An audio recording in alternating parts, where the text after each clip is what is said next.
Supaya gak buang-buang kuota kalian, saya tekenin di awal ponsel itu berfokus ke daya tahan baterai. Sisanya bisa dikatakan rata-rata. Jadi buat kalian yang punya budget kurang lebih 1,9 jutaan, terus concern ke daya tahan baterai, langsung sikat aja ponsel ini. Udah segitu aja, kalian bisa nontonnya beres sampai di sini aja.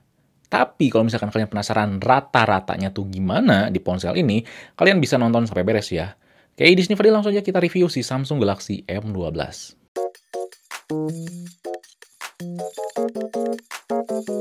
Yang pertama tuh fisiknya yang asik, bagian belakangnya aja. Yap, Samsung M12 ini tuh bisa dikatakan asik bagian belakangnya doang.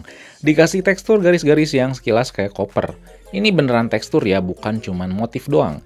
Dan enak banget buat dipegang. Feeling saya sih karena si tekstur ini tipis, jadi gampang kegores, jadi hati-hati.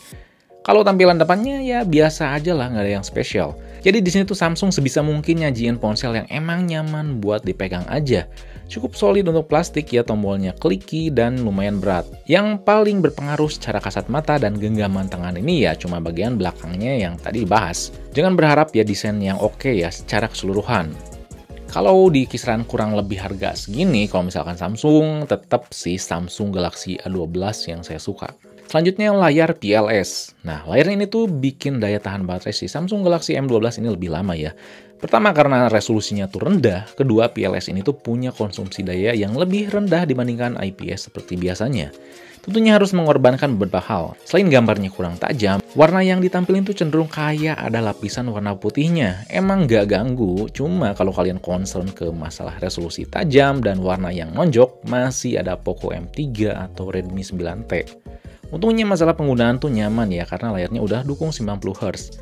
Jadi di sini Samsung tuh lebih mengoptimalkan kenyamanan saat kita mengoperasikan si layarnya ya, karena lebih smooth. Tapi kalau misalkan secara kasat mata di warnanya tadi, itu ya emang kurang sih. Yang ketiga tuh fitur.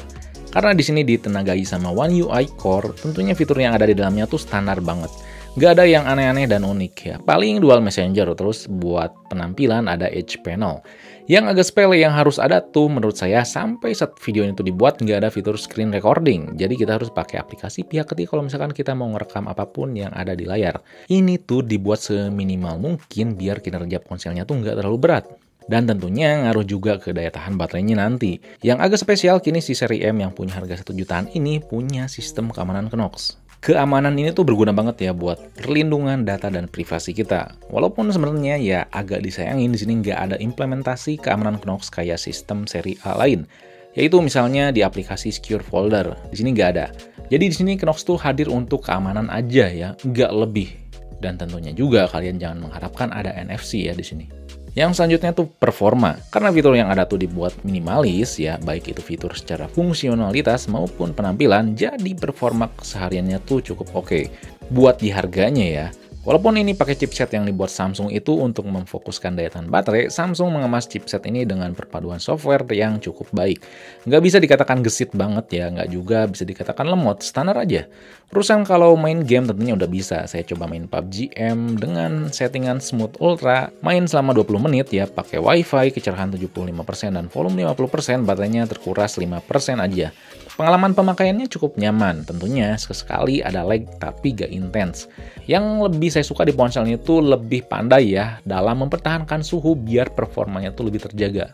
Yang pasti berdasarkan pemakaian saya ini tuh nggak ditujukan buat game atau tugas yang berat. Bukan nggak bisa handle sama sekali, tapi ya agak struggle aja gitu. Jadi ya cukup pakai sewajarnya aja gitu. Karena sekali lagi ya, di sini Samsung tuh lebih mempertimbangkan suhu dan daya tahan baterai dibandingkan performa yang kenceng. Tentunya ya di harganya ini baterainya tuh awet banget. Jangan dipertanyakan atau diragukan lah. Yang harus agak sabar sih ya buat ngisi baterai 5000 mAh-nya aja, karena maksimal cuma bisa ngisi 15 watt. Yang terakhir kita bicara sektor kamera. Seperti fitur ponsel yang tadi dijelasin, fitur di kameranya juga minim. Gak ada mode malam, terus mode pro-nya juga terbatas. Tapi ini tuh buat nyajiin pengalaman kamera yang seamless. Dan buat ambil foto atau pindah fitur ini itu tuh snappy banget dan cepet ya, jarang lag. Hasilnya tentu standar aja, nggak ada yang spesial karena di sini M12 nggak berfokus ke kamera. Tapi tetap hasilnya tuh kepake ya, nggak burik ya. Baik kamera depan maupun belakang. Videonya juga oke aja untuk di 1080p kamera depan dan belakang. Yang mungkin agak saya suka di sini adalah masalah fokusnya yang cepat aja sih.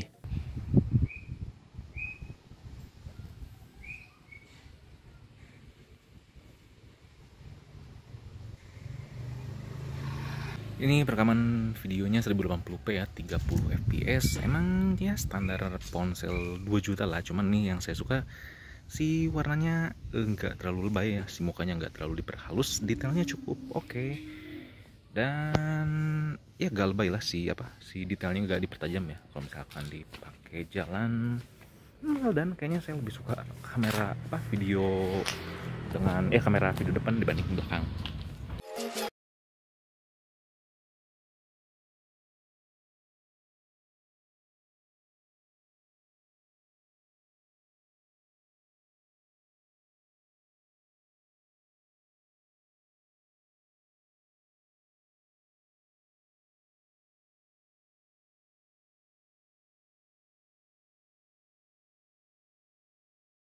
Cocok banget ya buat kalian yang nggak neko-neko.